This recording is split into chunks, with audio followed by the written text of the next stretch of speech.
Bonsoir à tous, ici LT Sony de la chaîne YouTube LT Sony Horror Story, pour ceux qui ne me connaissent pas, et pour ceux de ma chaîne, cette intro va passer complètement con. Je vous passe ce rapide petit message au nom de tous les colporteurs, pour vous préciser que cette vidéo dispose de 2 fins possibles, et ça sera à vous de choisir laquelle sera la meilleure. Ferez-vous le bon choix? À vous de voir. Et surtout n'oubliez pas que si vous avez aimé cette histoire, n'hésitez pas à la découvrir sous différents points de vue, parmi toutes les autres chaînes des colporteurs de l'horreur. Les liens seront dans la description. Sur ce tout le monde, place à l'histoire. J'ai fui mon pays natal, mes racines, le lieu où mes parents continuent de survivre, du fait de la pénurie engrangée par le conflit européen, ayant été provoqué par la Russie, à la suite de la guerre engagée contre l'Ukraine. Au début, le Sénégal n'était pas concerné par cette guerre et préférait rester neutre, comme nombre des pays africains, qui avaient déjà bien à faire avec leur propre rivalité guerrière, faisant nombre de morts, sans avoir à s'occuper de ce qui se passait en Occident. Mais du fait du blocus du port d'Odessa, le prix des denrées alimentaires et pharmaceutiques a augmenté de manière considérable, menaçant de conduire des pays à la famine, si cette situation venait à durer. Malgré les efforts des représentants africains pour tenter d'obtenir un compromis permettant la levée du blocus et ramener la situation économique à une normalité attendue, moi et mon compagnon, on voyait notre avenir incertain, voire même très inquiétant. De plus, nous attendions notre premier enfant, et je ne pouvais pas prendre le risque de ne pas avoir ce qu'il fallait pour le voir grandir, et surtout vivre. Ce sont mes parents eux-mêmes qui me dirigèrent vers un de leurs amis. Lui-même connaissait un passeur, qui pourrait nous permettre de nous rendre clandestinement en France, la destination qui nous était la plus abordable, au vu de nos maigres économies. Nous aurions préféré un pays plus éloigné du conflit qui s'étendait plus en avant en Europe, mais les prix étaient demandés par le passeur étaient très au-delà de ce que nous pouvions nous permettre. Alors nous avons fait confiance à notre instinct et à la gentillesse apparente de l'homme chargé de nous emmener en France. J'insiste sur le mot gentillesse apparente, car une fois arrivés à destination, nous avons vite compris qu'il portait un masque, après un voyage long et pénible au sein de la cale d'un cargo, avec la peur d'être découvert par des gardes-côtes lésés. Une fois nous avoir fourni un logement, un squat provisoire, où l'insalubrité se mélangeait à la froideur des lieux, car ne bénéficiant pas de chauffage, le passeur vint nous voir quelques jours plus tard. Il réclamait un supplément à la somme déjà versée pour le voyage et la création de faux papiers, devant nous assurer une sécurité envers les contrôles d'identité basiques. Il arguait du fait que la situation actuelle avait compliqué l'établissement des papiers et que sa demande était légitime au vu des risques qu'il avait encourus pour nous permettre de venir ici. Devant notre impossibilité de lui fournir la somme exigée, il fit intervenir des hommes qui violentèrent et emmenèrent mon compagnon sous mes yeux. Étant enceinte, je ne pouvais répliquer, malgré mon expérience en combat, ce que le passeur savait parfaitement. Son réseau de communication lui avait indiqué que j'avais été membre autrefois d'un groupe de mercenaires. C'était bien avant que je rencontre Bakary et qu'il me fasse connaître autre chose que les armes et le sang qui régulaient ma vie de tous les jours. Les larmes aux yeux pour préserver la vie de l'enfant en moi et aussi celle de Bakary, j'ai accepté son ultimatum de 1 mois pour réunir l'argent afin de libérer le père de mon enfant, et aussi pour éviter que nous nous trouvions dénoncés au service d'immigration, sans espoir d'être remboursés de la somme versée, ce qui signifierait pour nous une mort assurée, sans la moindre ressource pour survivre. Du fait de la situation économique au Sénégal, nous n'avions aucune chance de tenir le coup très longtemps, et je refusais de voir mon enfant naître avant de mourir de malnutrition là-bas. En attendant que je fournisse l'argent, l'homme gardait Bakary en lieu secret. Je ne pouvais même pas demander l'aide aux autorités, du fait de notre situation irrégulière. J'étais coincé et obligé d'obéir à ce chantage monstrueux.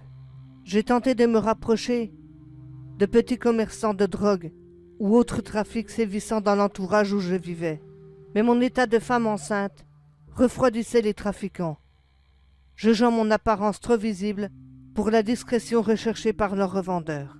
J'ai dû faire face aussi au racisme de commerçants, ne voulant pas employer une « black » au sein de leur magasin pour ne pas effrayer leurs clients.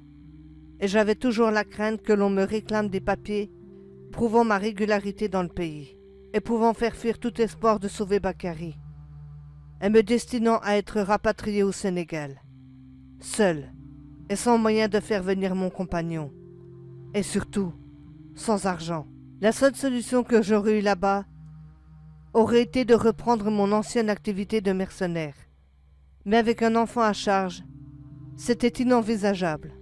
Après 2 semaines sans avoir trouvé de solution, alors que le désespoir commençait à m'envahir, je suis tombé sur une vidéo sur YouTube. La plateforme était un moyen pour moi de m'évader de ma situation, et jamais je n'aurais pensé y trouver la solution à mon problème. Je regardais donc cette vidéo avec attention.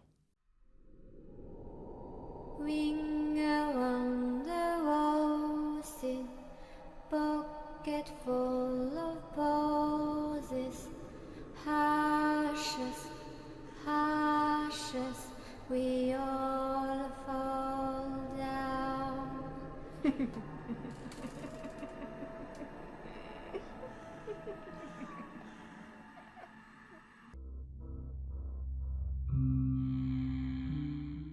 Joyeux Halloween mes petits monstres.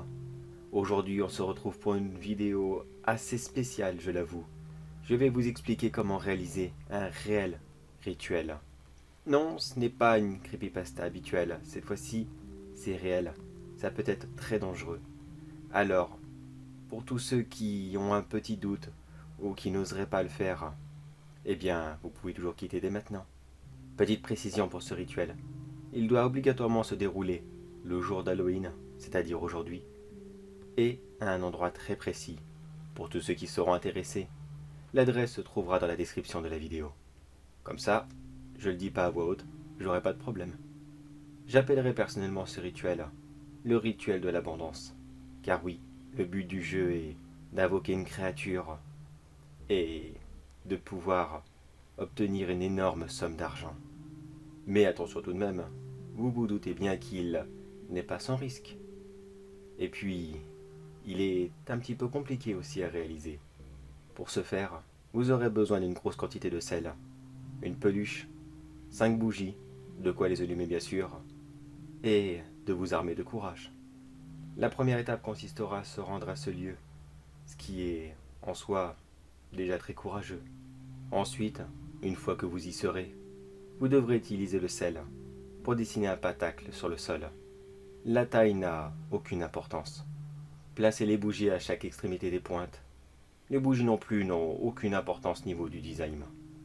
Du moment qu'elles sont assez grosses pour tenir longtemps, cela sera suffisant. Installez la peluche au centre du pentacle. Mais juste avant, versez-y quelques petites gouttes de sang. Une sur la tête, une sur le cœur, et une autre, c'est à vous de voir. Cela aura-t-il de l'importance? Peut-être. Une fois que cela sera fait, allumez les bougies, et puis attendez un miracle. Si je peux l'appeler ainsi, bien sûr. Malheureusement, je n'ai pas beaucoup d'infos pour tous ceux qui ont fait ce rituel. Devez-vous y aller seul? Ça, je n'en ai aucune idée. Peut-être, peut-être pas. Personnellement, j'irai seul. Mais c'est à vous de voir. Sur ce, mes petits monstres, si vous voulez le faire, bon courage à vous, et joyeux Halloween.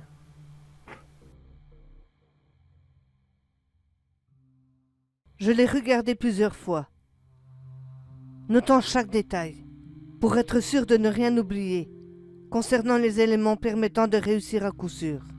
Nous étions le 22 du mois, et la vidéo indiquait que le rituel devait se dérouler le 31 du mois, quel que soit ce dernier, et au sein d'un entrepôt bien défini, car situé au-dessus d'un portail magique.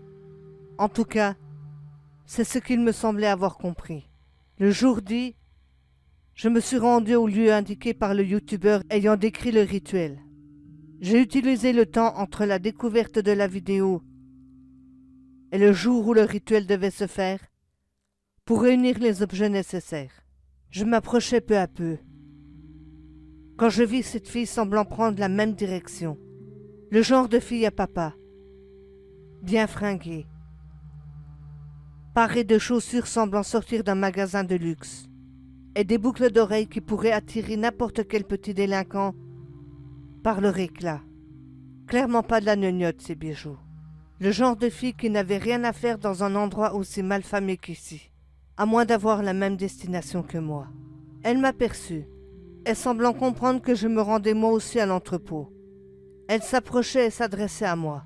Excusez-moi, Vous aussi, vous avez vu la vidéo du rituel sur YouTube? Je la regardais, et j'avais vraiment l'impression de voir un caniche dressé qui parlait, au vu de sa tenue.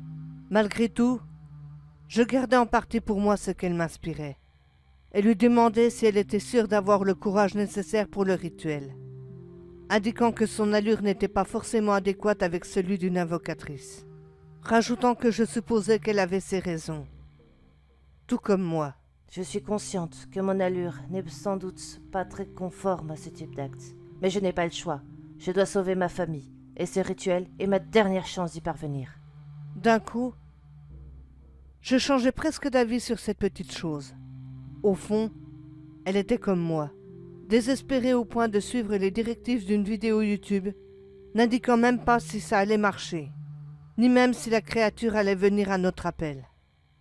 Je ravalais un temps ma fierté et lui indiquais de venir avec moi, qu'elle serait en sécurité à mes côtés. Affichant un regard rassuré, elle emboîtait mes pas, et nous nous préparions à entrer dans l'entrepôt.